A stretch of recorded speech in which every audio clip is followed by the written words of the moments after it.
Okay, तो इस question में क्या पूछ रहे हैं? इस क्वेश्चन में कुछ उन्होंने बोला है कि my father went to a shop from home which is located at distance of 250। तो शॉप में और घर में कितने का डिस्टेंस है? शॉप में और घर में का डिस्टेंस कितना है? तो होम में का डिस्टेंस है, देखो, 250 meters. How much is the length between shop and home? तो 250 मीटर का है।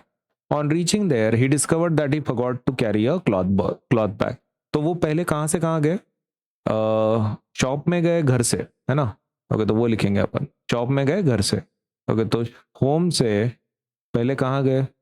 शॉप में गए। Correct, understood. उसके बाद क्या हो गया? दुकान पे जाने के बाद उनको पता चला कि उनकी बैग भूल गए वो, है ना? मतलब सामान जिसमें लेके जाना है बैग ही भूल गए। तो ही केम बैक अगेन, घर दुकान से फिर से घर पर आए वो। दुकान से फिर से दुकान से फिर से कहाँ आ गए? घर पे आ गए। तो घर से बैग ली, घर से बैग ली, फिर ही came home to take it, went to the shop again, फिर से दुकान में गए। ठीक है, इस बार फिर से दुकान में गए। शॉप से कहाँ पे गए? सॉरी, दुकान से घर से कहाँ पे गए? फिर से शॉप पे गए। इस बार बैग लेके, है ना? पहली बार बैग भूल गए थे, अब बैग लेने के लिए वापस गए, अब बैग के साथ दुकान में गए, अब फिर वापस आ गए, सामान लेकर वापस आ गए घर की तरफ। सामान लेके फिर से घर की तरफ वापस आ गए। समझ में आ गया? कितनी बार हो गया? पहले दुकान पे गए तो बैग भूल गए थे, वापस आ गए घर पे। बैग ली, दुकान पे गए, दुकान से सामान लिया, फिर वापस आ गए। करेक्ट। ओके, सो ये पहला वाला केस कब हुआ था? ये विदाउट बैग, जब वो दुकान पे गए थे। ये क्यों हुआ? शॉप से दुकान पे वापस क्यों गए वो? फॉर ब्रिंगिंग बैग, है ना? To bring bag, to bring bag. Okay, ये थर्ड दुकान के ऊपर क्यों गए?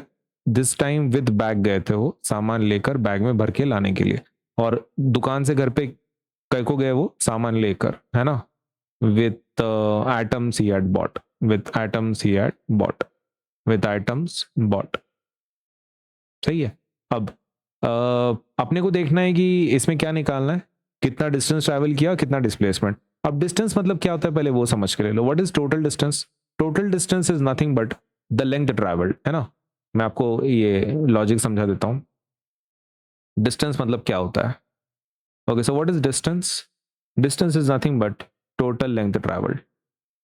आप जितना भी ट्रैवल करो सबका एडिशन करना पड़ता है। सो टोटल डिस्टेंस हम कैसे निकालेंगे इस केस में? ओके, तो दुकान में और घर में कितने का डिस्टेंस है? 250 का। ओके, तो मतलब ये जाते वक्त उन्होंने कितना ट्रैवल किया होगा? 250, बराबर है। आते वक्त फिर से 250, होम से शॉप फिर से 250, शॉप से घर फिर से 250, मतलब 250 चार बार वो 250 डिस्टेंस को कवर किया उन्होंने। 250 plus 250 plus 250 plus 250 is equal to कितना आएगा? 1000। तो 1000 मीटर उन्होंने ट्रैवल किया। कितना मीटर ट्रैवल किया? 1000 मीटर ट्रैवल किया। ये क्या हो गया? उनका डिस्टेंस। सही है। अब बात करते हैं डिस्प्लेसमेंट की। तो what is displacement? Displacement is nothing but length between initial and final position. Initial and final position में का जो लेंथ होता है उसे हम डिस्प्लेसमेंट कहते हैं। ओके, तो डिस्प्लेसमेंट कितनी होगी इस केस में? ओके, तो वो हम लिखेंगे, लेकिन सबसे पहले वो तो लिख लेते हैं कि इनिशियल पोजीशन कहाँ है, फाइनल पोजीशन कहाँ है। ओके, तो शुरुआत कहाँ से की थी उन्होंने? Initial position. शुरुआत कहाँ से की थी? निकले कहाँ से थे वो निकले थे घर से। वो निकले थे घर से, बराबर है। इनिशियल पोजीशन क्या थी? घर से निकले थे, सही है, होम से। ओके, तो हाउस नहीं लिखते हैं, होम लिखते हैं, जैसा क्वेश्चन में वैसे। तो घर से निकले थे, घर से निकले थे, दुकान पे गए, दुकान से वापस घर पे आए, फिर से दुकान पे गए, फिर से घर पे आ गए। तो फाइनल पोजीशन कौन सी है? ये इनिशियल है और ये फाइनल है, right? This must be initial, initial position. और ये आपका कैसा है? ये फाइनल पोजीशन है। सही है, ये इनिशियल पोजीशन है। ओके, तो मतलब फाइनल, इनिशियल पोजीशन और फाइनल पोजीशन सेम है क्या फिर? यस। इनिशियल पोजीशन वो घर से निकले थे और बाद में सामान लेकर घर पे ही वापस आए थे। Final position is home again. तो डिस्प्लेसमेंट कितना हो गया फिर?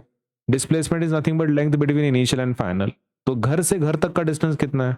क्योंकि डिस्प्लेसमेंट का डेफिनेशन ही वैसा है, इनिशियल एंड फाइनल पोजीशन में का लेंथ। इनिशियल पोजीशन घर है, फाइनल पोजीशन घर है, तो घर से घर तक का डिस्टेंस कितना होता है? 0, है ना? तो डिस्प्लेसमेंट कितनी होगी फिर आपकी? 0 मीटर्स होगी। तो 0 मीटर 0 डिस्प्लेसमेंट।